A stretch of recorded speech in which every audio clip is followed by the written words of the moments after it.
everybody could, if pressured enough, become and have a psychotic episode like this. And there are others who feel that only those who have a tendency to easy disorganization of the brain by their metabolism, that only they can get the psychotic trips.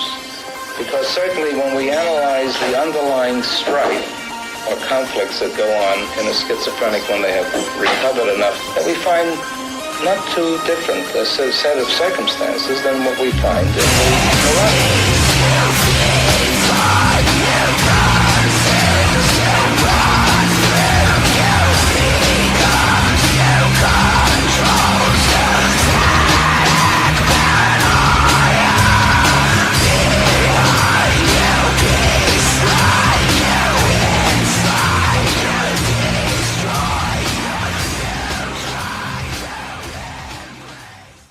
Parents strongly caution the following programs are intended for mature audiences over the age of 18. These programs may contain some material that many parents would not find suitable for children and may include intense violence, sexual situations, coarse language, and suggestive dialogue. To save the patient from what would otherwise be a severe neurotic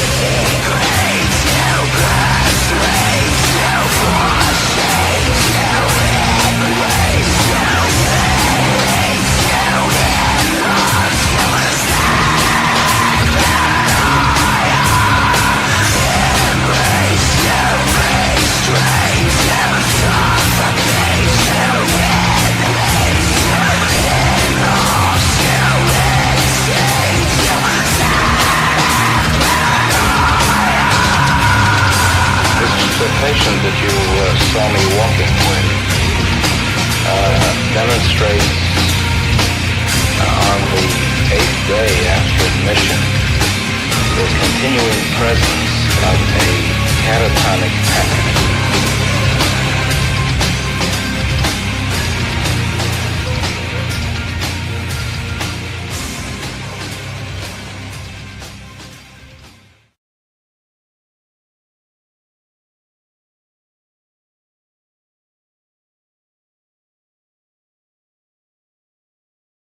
All right. Happy Wednesday night. I know it's Wednesday. I got the day right for once this week. Anyways, thank you for everybody joining. We have Megg Jacobs with us tonight. How you doing, Megg? I'm doing well. How are you guys? We are absolutely fantastic. So you are a complete solo artist, correct? So I work with like producers for getting some of the instrumentals. And they're people that I've like known and they're my friends, I would say, more than like my producers. But yeah, I do all of like the lyrics, the melody, the all of the vocals. That's all me. And we work pretty closely to come up with the instrumentals. Just like I can play most instruments, just not to the level that I would feel comfortable like tracking an entire song without it taking me 5 years because I'm a perfectionist. So having that help is helpful. Right. So is this anything at some point you're going to actually turn into like a full band and actually like play shows? Is that a goal? Yeah, so that's the plan right now. I have like people signed up and ready to go, and I've committed to doing a festival next year. So I'm excited about that. And, you know, I've had a few show offers and I've had to turn a few of them down just due to timing issues. My mother, I don't know how much you know about me, but she's in the middle of cancer treatment right now. And this summer, when I was kind of blowing up a little bit more than I anticipated, I was actually traveling back and forth between Maine and North Carolina, where my mother is, to be with her during her treatment. And so I really want her to be able to like be at my first like solo show, just because I think that'd be like a really cool full circle moment. So I've had to like turn it down due to those issues because she hasn't been able to travel and won't be able to travel until this spring. But yeah, the hope is I would love to play the festival circuit. I would love to, you know, play some local shows, play some bigger shows. And that's where we're going. I've gotten to come to Brazil comments a few times. So maybe I'll end up in Brazil. But it's made me giggle because like when I get a lot of comments that are like, when are you coming to Germany? And I'm like, girl, I haven't even played Raleigh, North Carolina yet. I don't like, I got to do one thing at a time, but maybe I'll play Germany soon. Okay. All right. Fair enough. Fair enough. Dream All right, big. man. All right, Meg, number 2. I'm like number 1. What are you talking about? Number 1 tonight.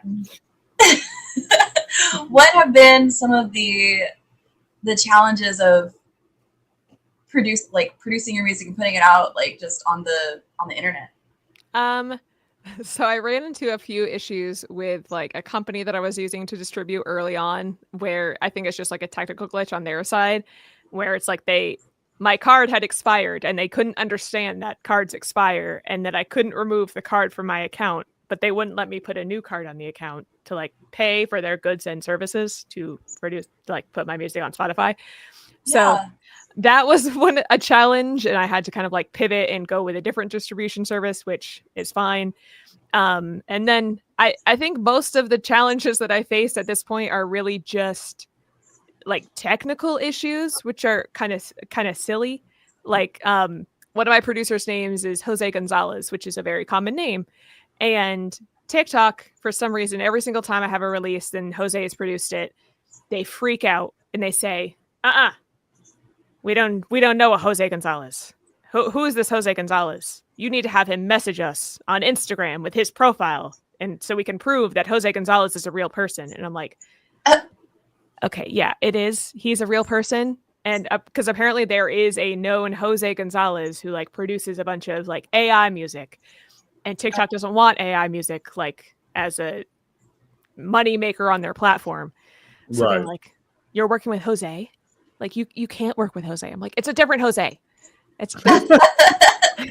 There are many Jose's, and there are many Jose Gonzalez's, and I don't know how to explain this to you, TikTok, because we go through it literally every single release. My latest release, oh my God, like TikTok is my main marketing platform, just because it's a really good music discovery platform, and my latest song has not been an official sound on TikTok for over a month, because we're still fighting them to like, Jose is a real person. My music's not AI. There are more than one Jose Gonzalez. Like I'm sorry, TikTok. I don't know how to. So annoying. Like it's like overcompensation. Like I'm happy that they're not supporting the AI music, but at the same time they're making it hard still making it hard. Yeah, and I'm just like, again, there's more than one man named Jose Gonzalez, and I don't know how to explain this to you. Like every time I release a song, that's got to be there's got to be a better way. Yeah, because you're not the first one that we've heard that from that have similar issues. Mm-hmm. It's just absolutely ridiculous. But speaking of Germany. There you go. Good morning. You speak it into existence, and here they come. What is it, Guten Tag? Yeah, I think it's like, or Guten Morgen. Guten Morgen? Yeah. I have no idea. Sounds good to me. I have absolutely no idea. All right, CB, you're up on deck, brother. So what is your favorite part of the day? Is it daytime or is it nighttime? What's the best part for you? It depends on the day, because if it's like a work day, I love, I leave work around, hey, see, I was right. I love when I get to leave work and come home, and in North Carolina, the sunsets are really, really pretty. So it's just, and the sun is setting, and it feels really nice, and I have a really pretty drive home. And then I love coming back into my house, and my dogs are there, and they're just really excited to see me. And then I kind of start like my wind down routine of like, I work out every day and, do some stuff for social media, chill with my partner and do that whole thing. But my favorite part of the day, like on a day when I'm not working, is I would probably say like the morning. Cause I don't know, I feel really energized in the morning when I'm like, I have a plan of concrete things that I need to do. I'm a very organized person that needs a list, and like I need to have like structure. So whenever I have a good day planned, I'm like, this is going to be great, because I have things to do. I'm not just like left to my own devices. I have to do this, and then I have to do this. So having a good plan and, waking up feeling like I'm going to accomplish something is probably my favorite. Okay. I 100% agree with you because I'm a more this jackass is a fucking night owl from hell. Fucking we're gonna because we both work together, and he'll call me in the morning on the way to work, which I leave like hour and a half, 2 hours before he does. Yeah. He'll be like, "Did you get a good sleep?" Yeah. What time did you go to bed? Well, like literally when I went to bed last night, I was asleep in like 5 minutes. He's like, "Oh, I didn't go to bed till 4 o'clock in the morning." I'm like, "The fuck is wrong?" Like, and you're awake now? Yeah. I get almost no sleep. I don't really need sleep, but I'm always ready to go. I need so much sleep. Like I'm also a night showerer. I'm a night showerer. I'm a night Same. prepper. I get everything done at night so that when I wake up in the morning, I can just go. Like I don't have to Yeah. think about it. See, I'm both, but I like taking showers at night, but I really like it's almost like morning coffee. I have to shower in the morning, like right out of the bed. Yeah. I don't know why. I've always been that way ever since I was a kid. Like I had to have that shower in order for me to have a good day. If I don't have a shower, I feel like shit all day. All day. It's just ruined. I don't know why. All right, They're up so early. And from Germany is a night owl. I Yeah. was like, yeah, that it is a Guten Morgen if it's A lot of 10 a.m. a lot of musicians are like I find that there's more night owls as musicians than there are more. I'm one of those few breeds that I'm like I'm ready to go at like 6 a.m. in the morning and then hey, let's fucking go, let's go at it, and everybody's like hell no. See, I've got like my best creative ideas. They happen at night, Mhm. Yep. but I'm more productive in the morning. So it's like two dogs fight. It's like, Oh, there's been numerous times where I've like right before I've fallen asleep, I've thought of a melody and I've had to like roll over and whisper it into my phone. So I'm not like waking up my partner and I'm like into my phone. And then I'll listen to it in the morning. I'm like, what the hell? What was like, this is not as good as I thought it was at 2:30 when I was half asleep, but yeah. Right. Yeah, Well, I think for me, it's just kind of like, I'm up and nobody else is. I go outside, enjoy myself. There's no noise. I come in my room, enjoy myself, and do whatever I need to. mhm. And there's nobody to bother me. Yeah. I love the mornings. I think like recently too, because I do have to wake up fairly early for my job, like, and I continue to wake up fairly early on the weekends just because it's my routine at this point. My partner and I, we went to a Walmart because we had to like pick up some distilled water for my humidifier. And we walk in and I'm like, something's different about this Walmart. And we were there at like 9 a.m. And we were walking down and they had signs up everywhere that are like sensory friendly hours at Walmart. It's because they weren't playing any music at 9 a.m. at the Walmart. And I was like, oh my God, this is telling me something about myself. That I need the sensory friendly experience at the Walmart in order to feel relaxed. And then they played the music at 10 and I was like, oh my God, I'm overstimulated in the Walmart and I didn't even realize it. See, this is why I don't go to Walmart and I do straight Walmart delivery. And also, my ass is not carrying 15,000 bags up 3 flights of stairs. No, thank you. Yeah, that makes sense. So I get my shit delivered. It's like, I want to pay somebody to do that. Right. I'm not doing it. I ain't carried my own groceries in like 5 years. I don't plan on it. All right, so if you could work with any musical icon and get every bit of their knowledge in 24 hours, dead or alive, who would you spend that day with? Dolly Parton. Oh, That's that. She's just such... never got that answer. Oh, I love a Dolly. Like I spent my birthday at Dollywood this year. I love that woman. that's awesome.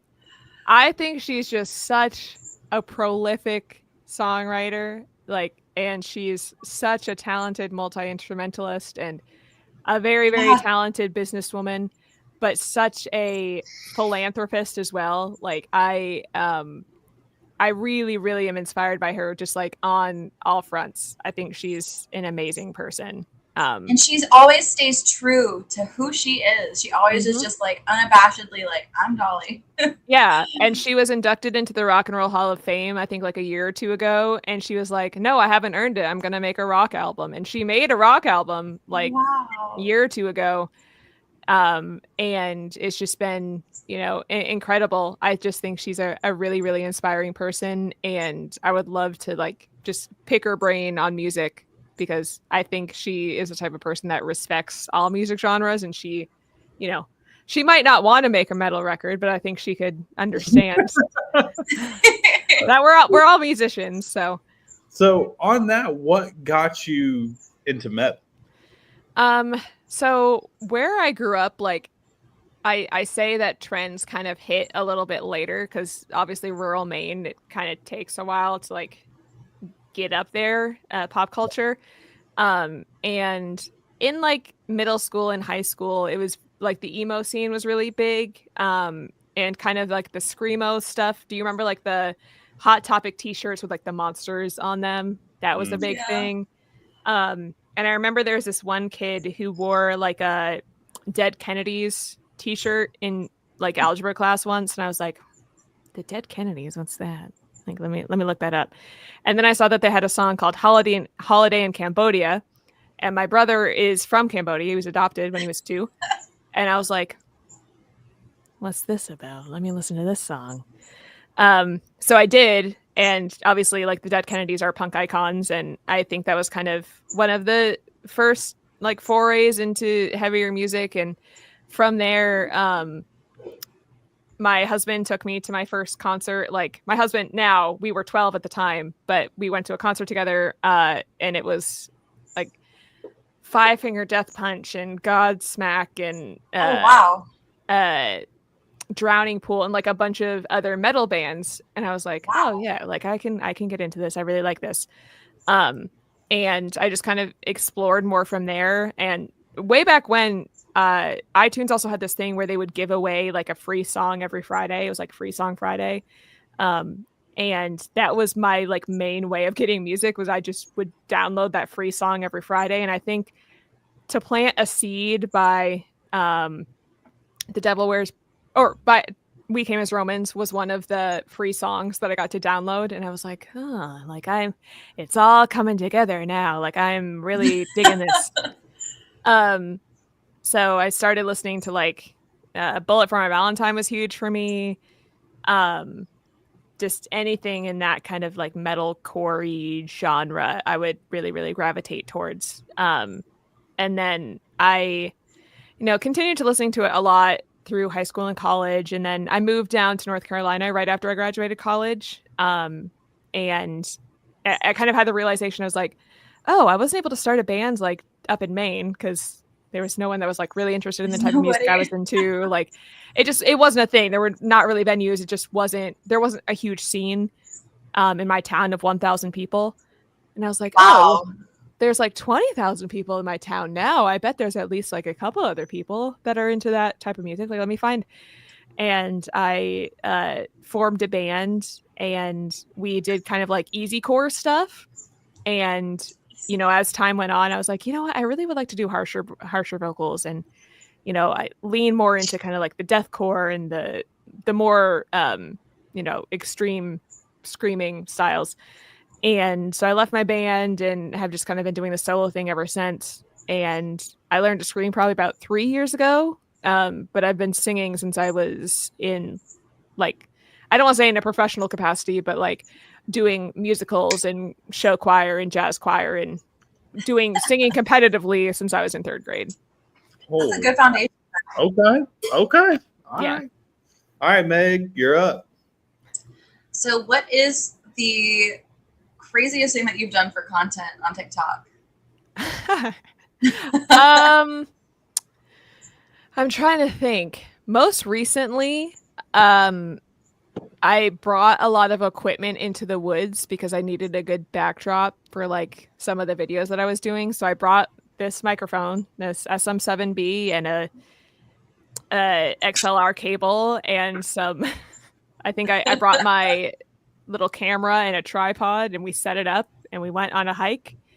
and we set it up at like different points along the trail. And I, sang along to some of my songs, which mostly involves screaming in the woods for a bit. Yeah. And being very embarrassed when people would walk by, and I'm just like, I'm sorry. Like I'll do a retake, just go. It's fine. Carry on. Nothing's happening. Don't look at me. It's okay. So I would probably say that. Something that someone told me recently who's been doing like the content thing a lot longer than I have is they say everything is content. And so I've been trying to lean into that where I'm just like, okay, I'm not going to have like specific things that I do just for content. I'm just going to kind of live my life and then take video or take pictures as I can and make content out of that. Which I think is a more balanced and healthy way, at least for me right now. Because just the schedule that I have to deal with work and everything, it's crazy to be like, I'm going to go on a content trip and I'm going to sing in the woods and I'm going to... It's a lot of preparation. It is a lot. And I'm very lucky that I have the 3-day weekends every week because like Friday ends up being the day that I'm just like, okay, I'm planning out everything for the rest of the week. But posting twice a day, it's a lot. Yeah. I understand. Yep. Thoroughly. All right, CB, you're up. All right. So, what is your favorite fan interaction so far? I would say this was back when I was like playing live shows with my band that I was in for a little bit. We played at this venue and it was an all ages venue, and there was a bunch of like teens and tweens that came to the show. And I just remember there was one young girl who came up to me and was like so excited to meet me after the show. And she was like, I want you to sign my shirt. I want you to sign like this poster. Like, can I take pictures with you?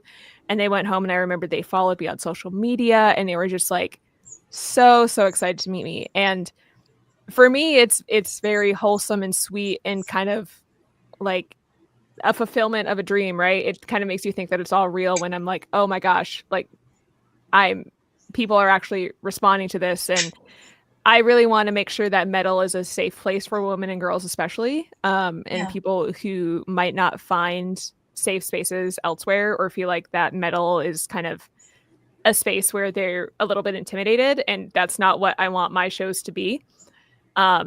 Just because it's like, oh, I could have used that when I was a kid. So I would love to provide that for someone else. So being able to kind of see that actually happen in real time was really, really incredible. And, just knowing that you might have influenced that kid to explore a new art form that they might have not considered before, that is, really healthy and really supportive.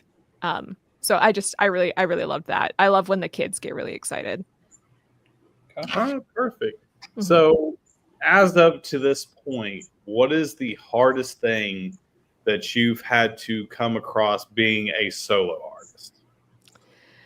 I would say keeping up with the social media, and I get a lot of requests from people to be like, check out my band or check out this song or play this song when you can. And I think a lot of people underestimate like the amount of requests you get because they're like, oh, she doesn't have like 100,000 followers, so she'll be able to read my message. And I do. But I really want to take the time to respond personally to every single person that messages me or, is chatting in my live or is commenting on my videos, and really take the time to pay attention.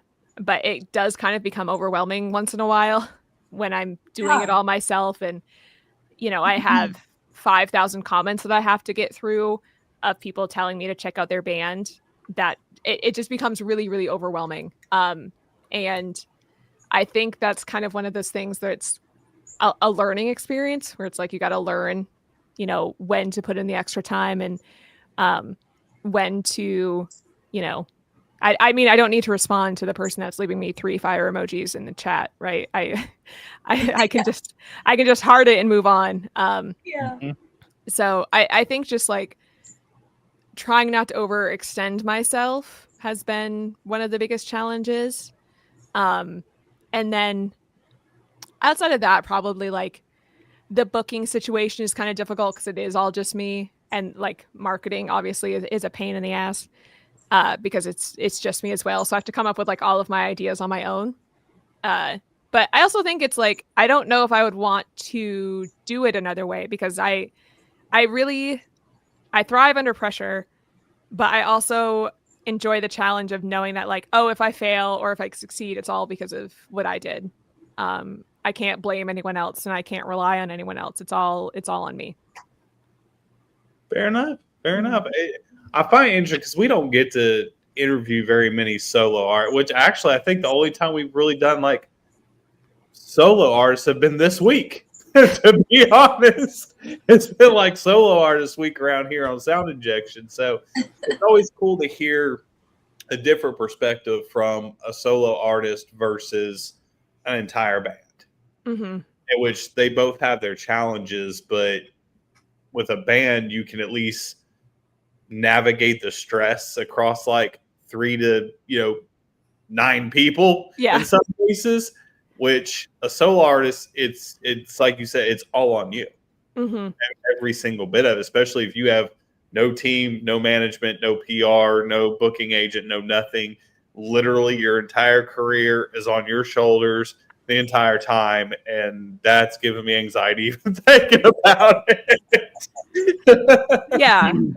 But like I said, I think it's a good challenge for me because, again, if I fail, it's because of me. And if I succeed, it's because of me. And I think I thrive off of like spite and also pressure. So I think it's the best kind of situation that I could be in. And also like with my work schedule, it just, it wouldn't be fair of me to commit myself to a band with my work schedule as it is. And, with my mom's chemo this summer too, it was just like, being a solo artist right now is definitely the best path forward for me to continue making music. Right. I mean, you could always go the route a lot of these solo artists just get hired guns when you decide you want to play. I mean, that's what a lot of them do. We know we've had one on here, which we love him to death, Brendan Starr. If you ever get a chance to look up Brendan Starr, fantastic guy, amazing music. He solo, and then he gets hired guns to go out on tour with him, and sometimes they change every tour cycle, and sometimes he uses the same people. It just kind of goes, but it's all on him. All right, Meg, you are up. All right, what is something that you want your listeners to take away when they listen to your music? I really would like them to take away that everyone is kind of built up on contradictions. Like no one makes perfect sense, right? And especially with my songs Ego and Death, they were meant to be kind of two sides of the same coin. And if you watch the music videos back to back, you can watch them in a loop.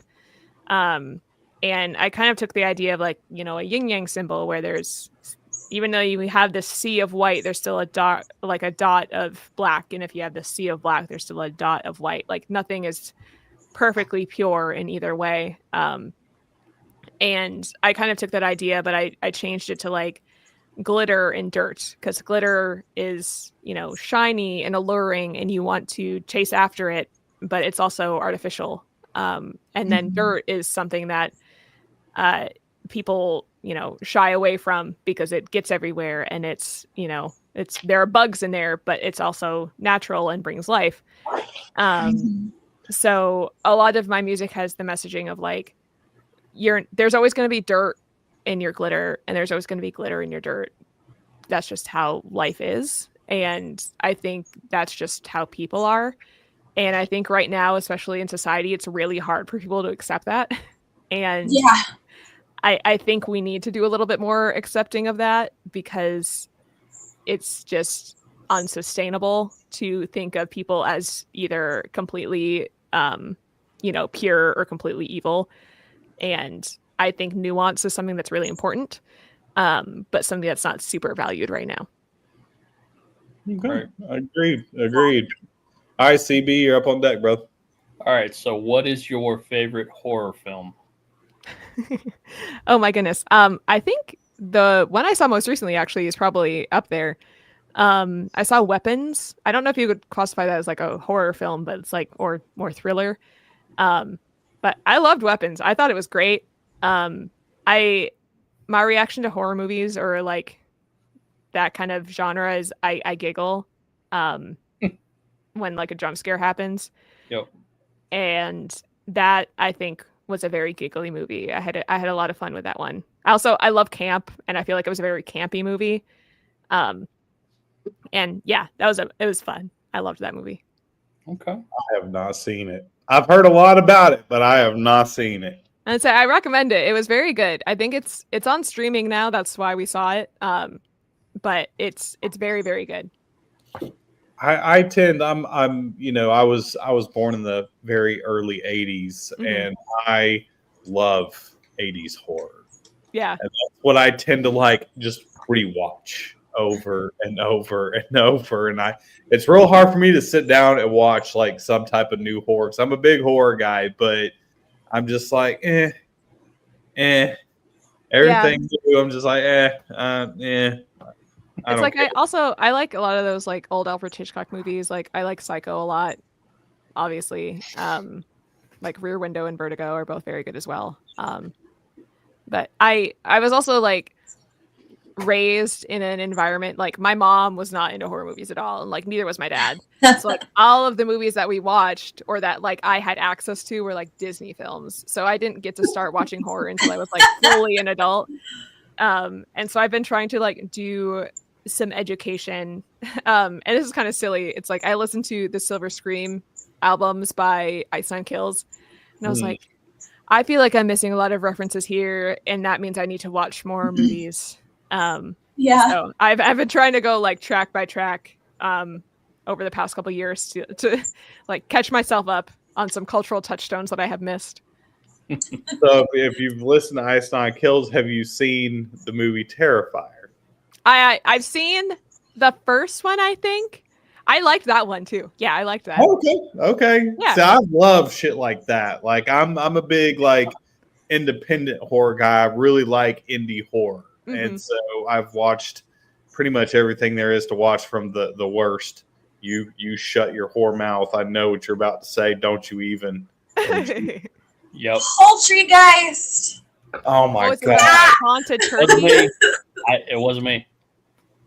Why y'all gotta call me out? Like I like that movie. Okay, I like trauma films. That is a traumatizing film. I can't help that I like trauma. I grew up on trauma. I'm About sorry. what, murder chicken or something? Oh, it's a whole bag of something.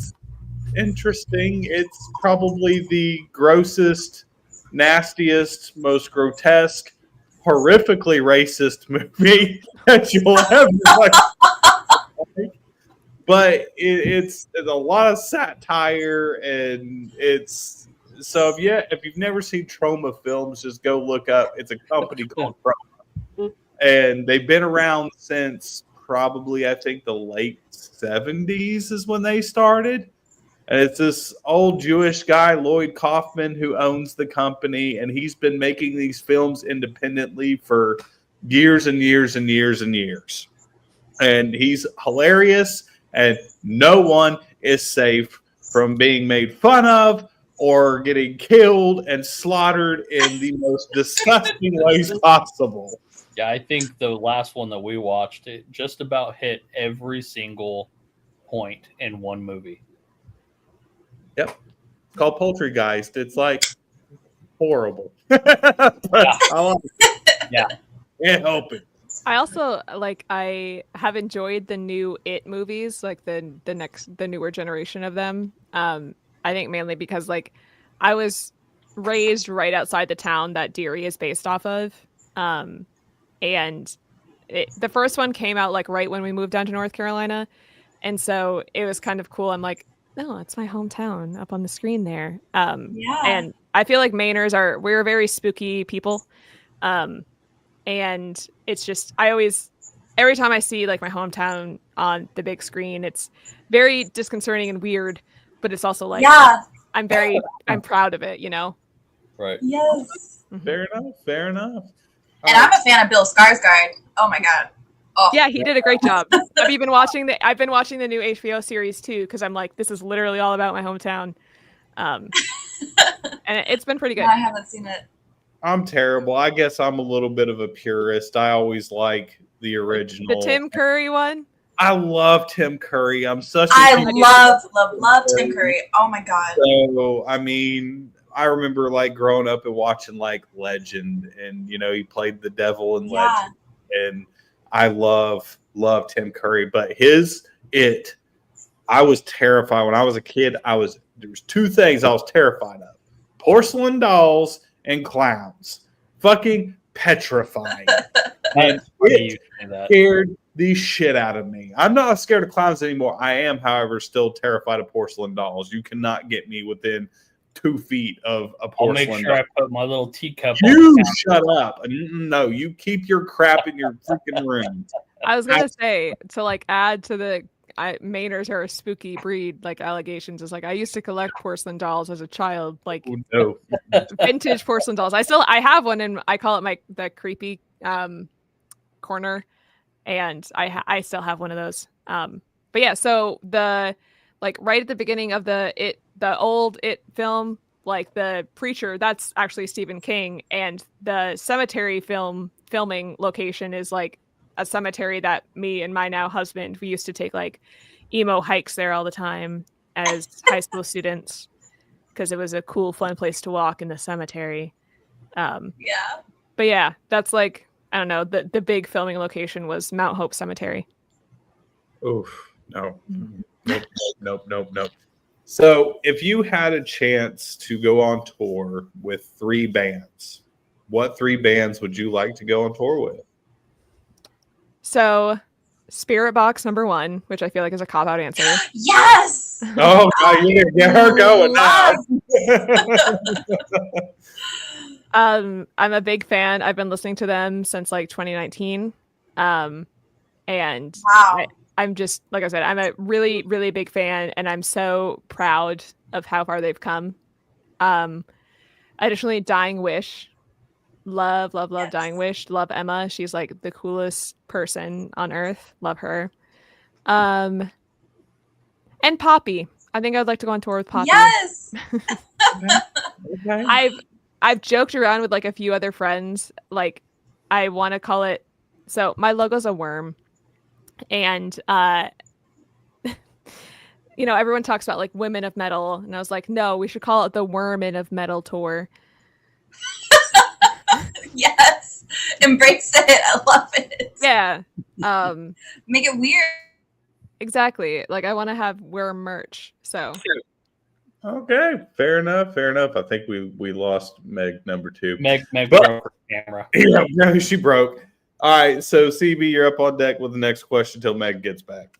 All right. So if you could give advice to any individuals or any groups that are wanting to get into this field and get into this industry, what would that advice be for them? just start.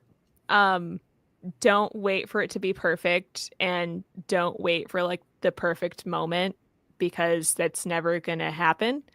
And you don't know what's going to connect with audiences. You don't know what's going to, you know, get the best or the biggest reaction. You know, I had songs that I thought would blow up, and that didn't. And then I had songs that I was like, people are going to like, they'll care about it, but it's not going to be the hit. And then that it was the hit. And so I would say just start. Be that posted on SoundCloud or, you know, whatever, and figuring out ways to do it yourself. No one can take those skills away from you. So if you like learn to do your own editing, or you learn to do your own photography or marketing, it's always going to be helpful and, you know, good for you in the long run, and, you know, allow you to keep more of your own profit in this music business that doesn't have a ton of profit in the first place. And allow you to like gain skills that are just going to serve you in the long run. There's so like I've had some younger guys get a hold of me, and like, you know, we've watched your show a lot and we've listened to these bands, and they're like, and they all say the same thing, that there's not a lot of money in this. They're like, why would we even do it? I was like, you do it because you love it. Mm-hmm. It's not for the money. You know, yeah, back in the day you used to be able to make money. Now you can. I'm not saying that you can't. Like, I'm not saying that you can't. But the margin of doing it is very small. Very, very, very small. Unless you hit some type of music like Sleep Token did, it's not feasible. Yeah. Like, you're going to do this and you're still going to have a job to go to at the end of the day. Yep. And that's okay. I absolutely, like, I adore my day job. I love it very much. And, you know, it doesn't have to. I think a lot of people have this misconception of like, oh, I'll never be happy unless I'm doing music full time. And I'm like, well, there are other things that you can do to like still fulfill your dreams while also, you know, pursuing music. I don't know. I feel like people think that their job needs to be their the one thing that brings them joy in life or the thing that drives them. And I'm like, no, your job can just be a job, and like your passion can be your hobby. Yeah. Like, that's totally fine. Especially in this economy. Yeah.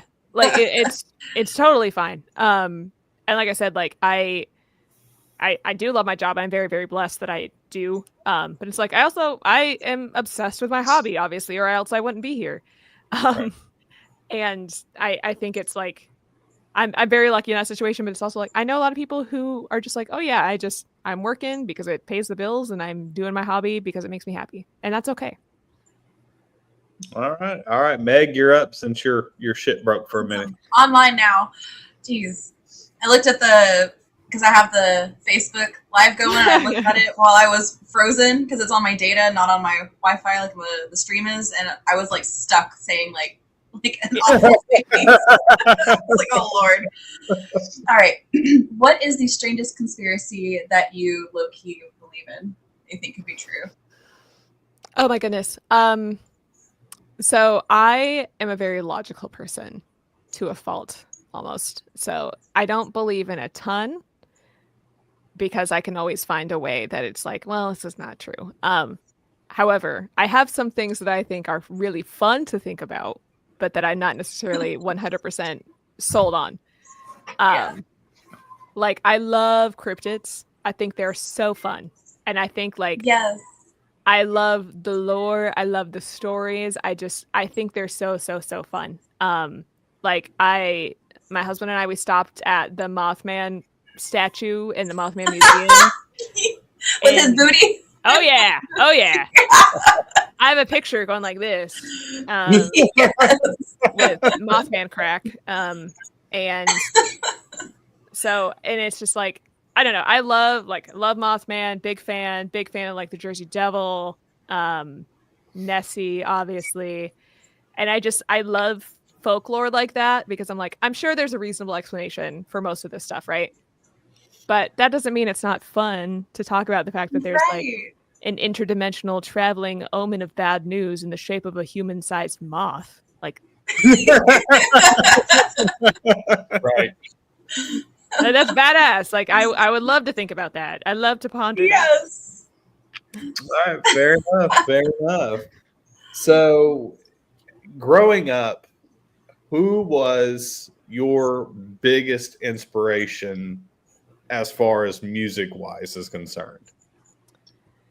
So, again, when I was kind of in middle school and delving into heavier music, one of kind of I don't want to say they're a gateway band because they're really not. They're very pop punk. But for me, they were a gateway band. And that was Patrick Stump of Fall Out Boy. And yeah, love that man. I just thought it was so, so cool because I had always thought of my voice as like Oh, it's a classically trained voice. Like I have a very specific style of singing, and it doesn't work well in rock or metal or pop punk. Like it doesn't sound right. So I shouldn't try it.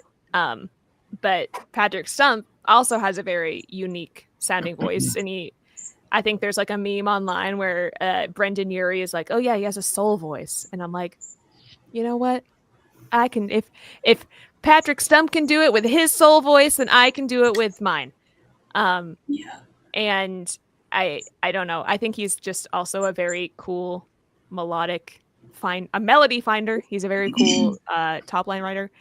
And so I definitely like he was a big inspiration for me growing up. And then I think as I got into like heavier music and was like, oh yeah, I really, really would like to scream and kind of try and do the actual thing.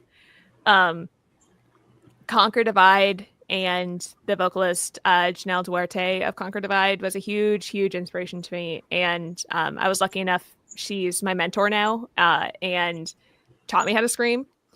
And, is someone that I can rely on and talk to about the music industry. And she can give me great advice.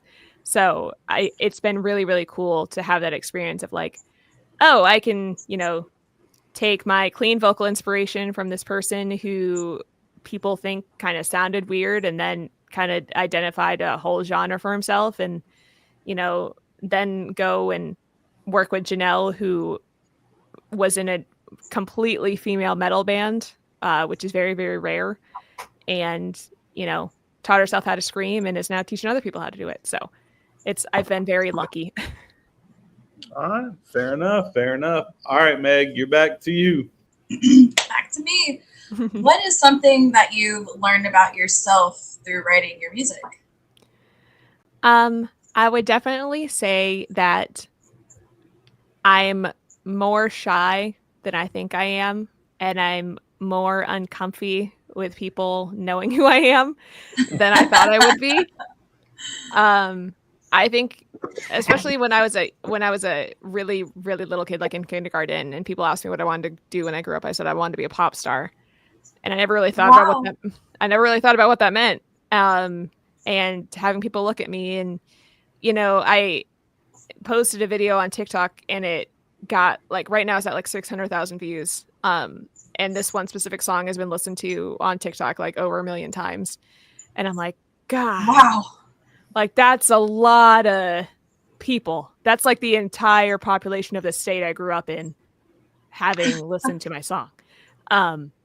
And it just definitely makes me uncomfortable to think about if I like sit with it too long. And I've said this a lot, like talking to my therapist. I'm like, I don't think we're supposed to be perceived by as many people as we can be perceived by in 2025. Like, I don't think 1 million people are supposed to know that I exist. And I don't think 1 billion people are supposed to know Ariana Grande exists, right? Like it's very unnatural to the human brain for us to be perceived by as many people as we can be on any given day. And I think our brains are still kind of like catching up with that fact because we're still, evolution is a very slow process, and we're probably still back in like, 1800s, 1700s where we knew like 50 people in the village that we hung out with on a day-to-day basis. And we're used to that, and our brains are used to that. And so now we're like, oh shit, there's 1 million of you and you're listening to what I have to say. And that's really weird and uncomfortable. So it's like, it's an interesting phenomenon where I am very, very grateful and honored to have had like even a remote semblance of the success that I've had. But it's also crazy and has taken me a little bit to get used to. Like I've had people, I'll respond to their comment on TikTok and they'll be like, oh my God, I'm fangirling right now. I'm like, girl, I'm just in my bedroom. I'm just a lady. I'm not special, but I'm glad you think so. I'm sorry. And it's kind of a balance of like interacting with people as if, because I just interact with people as like they're my peers, but then people don't think I'm their peer, which is kind of it's a weird thing to have to navigate. And I'm still like trying to learn how to do that in a way that, you know, is still true to myself, because I still am like a very friendly person, but I don't ever want to, you know, have people be like, oh, why is she talking to these other people, like encouraging a parasocial relationship and blah, blah, blah, blah, blah. So yeah. But it's also like, I feel like when I perform and when I am tracking and writing, especially, you kind of get into like, I call it like a character mode, where I'm like, this is my only time on this planet where I'm going to have a microphone and I'm going to yell at people and they're going to listen to me and I'm going to make them listen to me, and they want me to, and they paid money for me to do that. So I'm going to do that for them. And I go into this different headspace.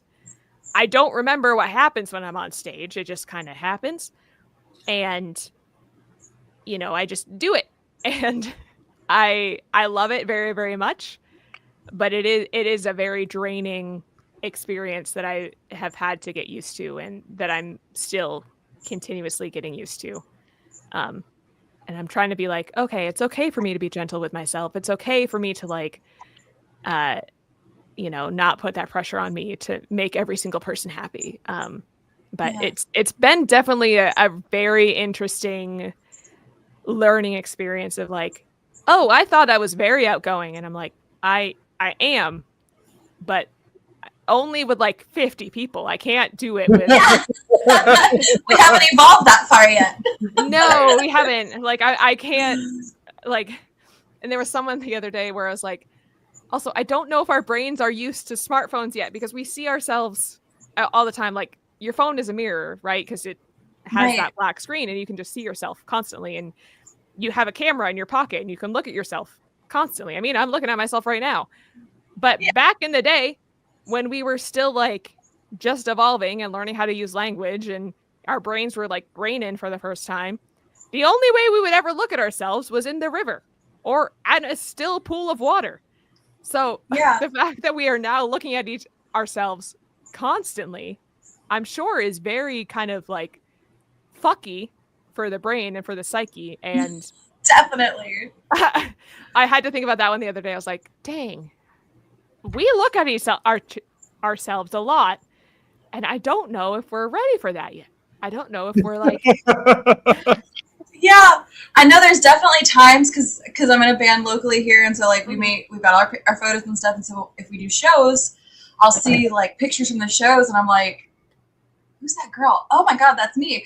Like you just don't recognize yourself. No, not at all. And I don't know, it's definitely kind of interesting, like how fast everything has happened. And like exponential. And I'm grateful for social media and grateful for like everything it's given me, but it's also just like oh my god, everything's happening all at once, and my brain is just trying to keep up, man. Like I don't sometimes it's a lot. Fair enough. I totally understand that. All right, CB, you're up on the deck. All right, so if you could create a drink for yourself or for your image, and this drink, put all of your music into this drink, how would you describe it? What would it be?